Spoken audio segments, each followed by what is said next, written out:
મારી બાયુ રે અરે મારે સંગે ગવાલિયા જાજા માખણ મીઠા લાગે દિવસે જો હું તને મારા ઘર પાણી ન ભરાવું તો મારું નામ હેપાલ નહીં હેપાલ નીકળ જેવું પંખી પાડે પાપણ ને પલકાર તું રાધા હું કાન કનૈયો છેડું રે મુરલિયા.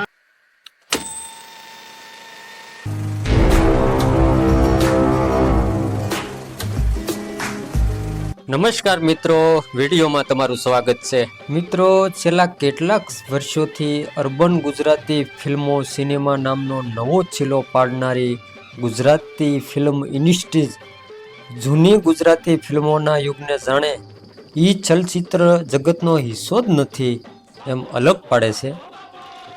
ઢોલિવૂડ શબ્દ પ્રયોગ પણ ઊંડી ઉપેક્ષા સાથે થાય છે.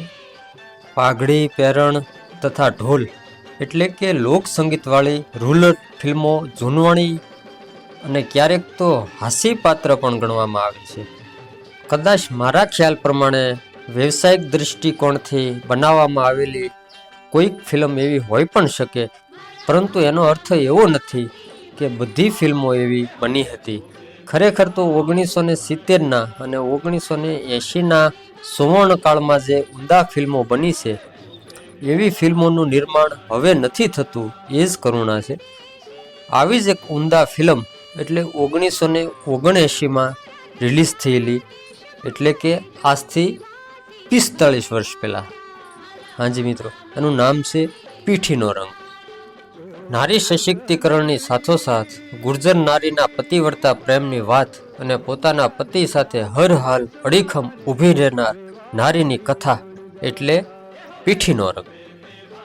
આ ફિલ્મની વાર્તા કોઈ લોકકથા કે દંતકથા ઉપર નથી, પણ આપણા વચન ને વ્યવહાર, આપણા સામાજિક સંબંધોને ખૂબ સારી રીતે અને નાટકીય વળાંકોની સાથે દર્શાવવામાં આવી છે.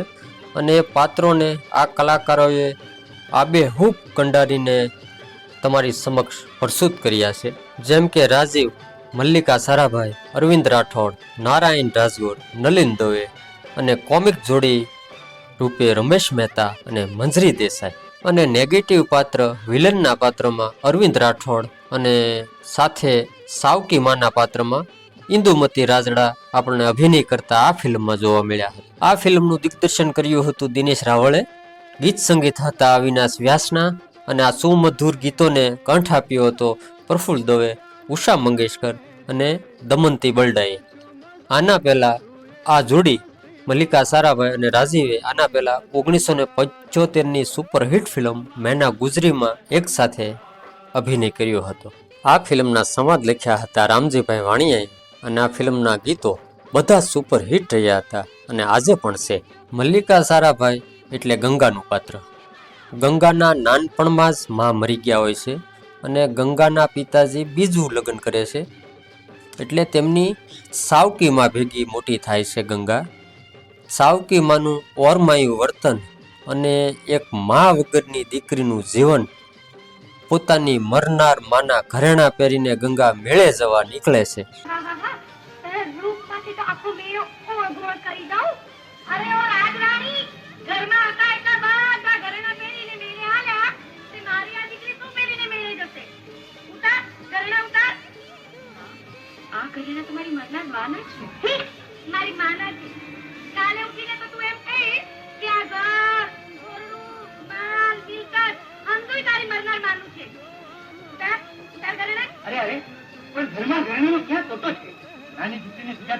ખબરદાર જો વચ્ચે બોલે છો તો તમારી દીકરી લાગતી છે તો મારી આ 7 કોટની એકની એક દીકરી છે, સમજ્યા? એની માના ઘરેણા પહેરે છે તો હું તને મારા પહેરાવું. ચાલ ગંગા, હું તો ઘરેણું પણ માથે. મેળે રાસ ગરબાની રમઝટ બોલે છે અને ઢોલાજી હાલ્યા ગીતમાં રાજીવ એટલે હેમિયો, ગંગા એટલે મલ્લિકા સારાભાઈ. હેમિયો અને ગંગા રાસે રમે છે મેળામાં, ત્યારે અરવિંદ રાઠોડ એટલે એભલ વિલનનું પાત્ર. એભલના લગ્ન ગંગા સાથે બાળપણમાં જ થયા હોય છે અને આણું વાળવાનું બાકી હોય છે. હેમિયો અને ગંગા રાસ રમતા હોય છે ત્યારે જ યાભલના મગજમાં વહેમનું બીજ રોપાઈ જાય છે અને યાભલ ગંગાને શંકાની નજરેથી જોવા મળે છે.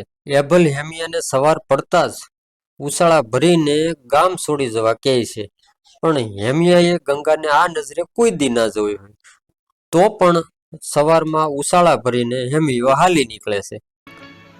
જવાનું કારણ તો કે પણ હેમિયો આ વાત કહેવાની ના પાડે છે, શંકા કુશંકાની. તો પણ ગંગાની જીદના કારણે હેમિયો આ વાત કરે છે. વાત સાંભળી ગંગા એમ કહે છે, મારા ગામમાં પગ મૂકવાથી અને મારા પર ખોટી શંકા કુશંકા રાખીને યાભલ જો તને ગામ છોડાવવા માંગતો હોય તો હું એમ નહીં થવા દઉં. અને એટલા માટે એના કહેવાથી જ આ ગામ છોડીને જાઉં છું. હજુ તો પરણ્યા પછીની પ્રથમ હેલ ભરીને જાઉં છું, ત્યાં મારા જીવતરના જળમાં એ ભલે ઝેરના સમંદર ઉછળતા જોયા. હોય ગંગા, આટલું ઝેર વિચાર. તારા ધણી એપલના વહેમના એક કાળા નાગમાંથી હું પગ મૂકીને જાઉં છું. હું તને કોલ આપું છું કે આ ગામની દિશા તરફ ક્યારેય નહીં જોઉં. જે મેળા મળ્યા હતા એ મેળાનું મોઢું નહીં જોઉં. માનવી માણસ છું એટલે નાનપણના સંભાળાનું સપનું ક્યારે આવશે તો મારી આંખોમાં મરચા ચાપીશ. આ અભડાયેલું બેડું હવે એબલને આંગણે ન ઉતરે. હવે આ બેડું કાં તો આ ઝૂંપડીને આંગણે ઉતરે ને કાં તો બેડા સોતી હું સીતાની જેમ નદીને ખોળે સંઘરાઈ જાઉં. ગંગા, એમાં હામ હોય તો હેલ ઉતાર, નહીં તો આ ચાલી હું નદીને માર્ગે. ગંગા, અસ્તેની આત્મહત્યાના પાપનો ભાર તું મારી માથે છોડી જઈશ તો ઉતાર હેલ. ગંગા, ઝૂંપડે હાથી ન બંધાય. ક્યાં તું ને ક્યાં હું. આ ઝૂંપડામાં તારા પગલા અડખમણા લાગશે. હવે તો મારે મન આ ઝૂંપડું મોડ મેળ્યાથી એ મોંઘું છે. હેલ ઉતાર, ભાર હળવો થાય.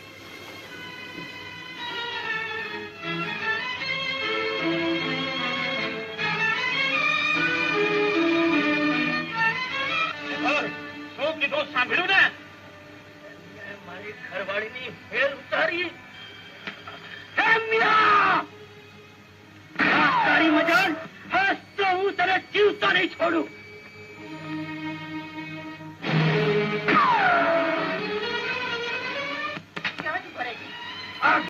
પછી હેમિયો હેલ ઉતારે છે અને આ વાત નાતમાં જાય છે.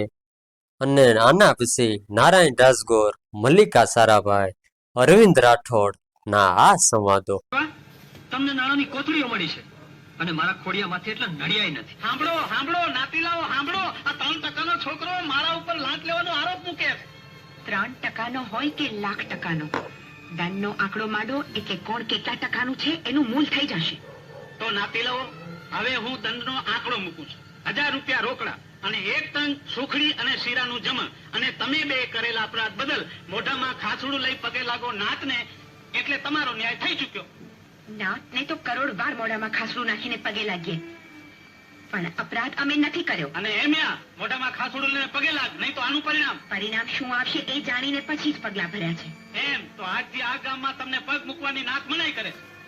નાતનો ફેસલો અમારી આંખ માથા પર. ગામના ઝાપા સામે ઝૂંપડાનું બારણું છે એ ફેરવી અબળું મૂકશું કે એટલા અપશુકન આપણને ઓછા થાય. વાહ ગંગા ભાભી, મારી દીકરી. હા તો લાવ દંડના રૂપિયા 1000 રોકડા. સતવાદી હરિશ્ચંદ્રના દીકરા. રહેવા દે ઈ ઘરેણા ઉપર તો મારો અધિકાર છે. એટલે જ ઉતારું છું. છે તો મારા પિયરના, પણ તારા નામના પહેરેલા એટલે ઉતારું છું. આના પછી હેમિયાને નાત દંડ કરે છે 1000 રૂપિયા અને નાતને 1 ટન સુખડીનું જમણ. પછી હેમિયો ઘર ગીરવે મૂકે છે અને ગમે તેમ કરી અને દંડની જોગવાઈ કરે છે હેમિયો. આ વેળામાં પાછળથી યાભલ હેમિયાનું ઘર હળગાવી દે છે અને ઘરમાં હેમિયાની માનું મૃત્યુ થઈ જાય છે. અને પછી હેમિયો અને ગંગા બહાર ઝૂંપડું બાંધીને રહે છે.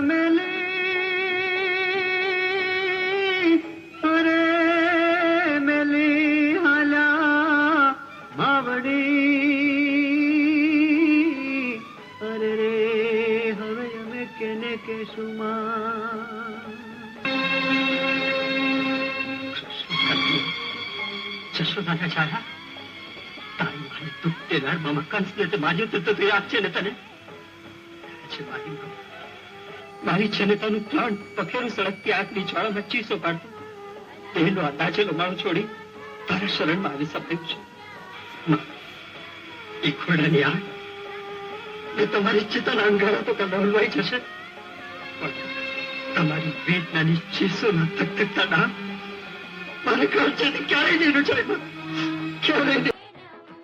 એભલની આ નેગેટિવી અને કાવતરાને કારણે હેમૈયો એક પથ્થરની ખાણમાં મજૂરી કરતી વેળાએ એભલ કાવતરાથી આ ખાણમાં દારૂગોળો ધરબી દે છે.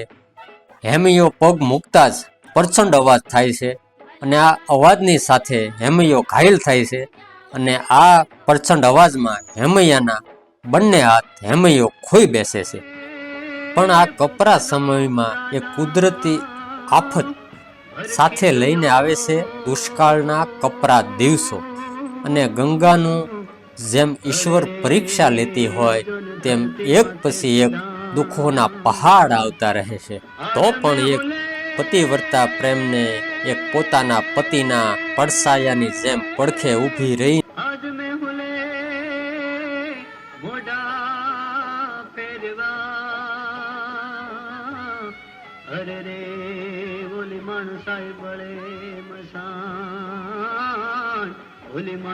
આ કપરા દિવસોમાં ગંગાના બાપુજી ગંગાને અનાજનું ગાડું ભરીને દેવા માટે આવે છે અને અરવિંદ રાઠોડ સાથેના આ જે ગંગાના સૌમાની જે સંવાદો છે એ ખરેખર રામજીભાઈ વાણિયાએ જે પોતાના કલમથી લખેલા છે એ ખરેખર મિત્રો કે દુકાળના દોયલા દાડામાં ભૂખની આગ સહન ન થાય તો હાલી આવજે બાપની ડેલી. ચાના નહીં ધનના ઢગલા કરો તોય હેમિયાનો હાથ છોડી હું તમારી ડેલીને તો શું સ્વર્ગના દ્વારને ઠોકર મારું. હા હું તને ચુંદડી ઓઢાડું. હે ભરત, જે વેળા નથી વીતી ગઈ ગંગા, લે ઓઢી લે આ ચુંદડી. અને એ હેબલના દરવાજા તારા માટે સદાય ખુલ્લા છે. અરે ગંગા, આ ભૂખની સળગથી આગમાં શેકાવાનું રહેવા દે. અરે હેમિયાના તો હાથ કપાઈ ગયા છે. આ રહ્યા હેમિયાના હાથ. મારી આશા છોડી દે એભલ. તારા ઊંચા ઓરડાને આંગણે કે તારા ડેલીના દરવાજે તો ગંગા થૂકે પડે. બહાર નીકળ. ઓઢી લે ચુંદડી, ઓઢી લે. મને ઉપાડા બેડું. એક દિવસે જો હું તને મારા ઘરમાં પાણી ના ભરાવું તો મારું નામ એપલ નહીં એપલ. લે ઓઢી લે ચુંદડી. નીકળ. ઠીક છે ગંગા, હું તને છોડી આવીશ. ગંગાની આ ભૂખ અને રઝળપાટની જિંદગી હેમિયો જોઈ નથી શકતો.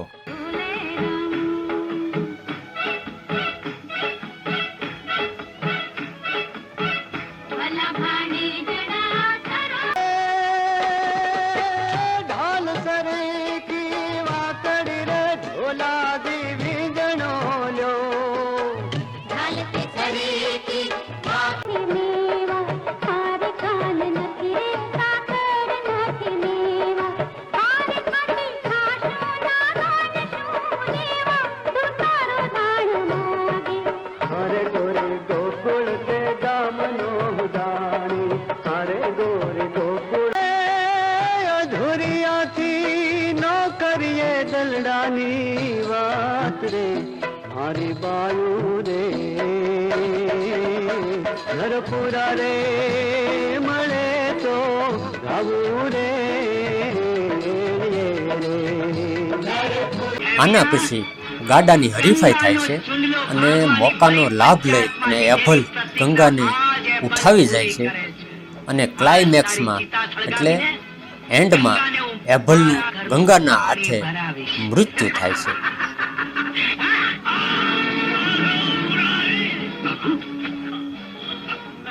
બાપુ આ શું કહ્યું બાપુ તમે? આજ હું તને જીતો નહીં જવા દઉં. પગું લુગડું ભાડીને માણસનું માથું નમે એવા બેકારીને તે માર્યા છે. મારા માથે કલંકનો ડાઘ બેસાડ્યો. હેમુના હાથ કપાવ્યા તોય મેં તને. પણ આજ તારા મોતની ઘડી ગણાઈ ચૂકી છે. જે હાથે બાળપણમાં ચોરીમાં તારી સાથે જંતલ હોવ્યા એ જ હાથે તારી જ બંદૂકની ગોળીથી તારી છાતી વીંધી નાખીશ. તારા લગ્ન માંડવે લગ્ન ગીત નહીં, મોતના મરશિયા ગાતા હશે.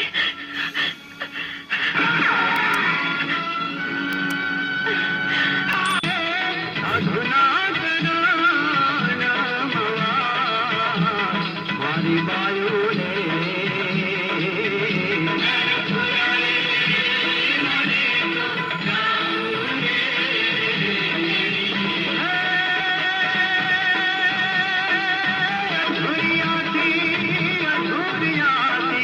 અધુરિયાથી નો કરીએ દલડાની વાત રે મારી બાયુ રે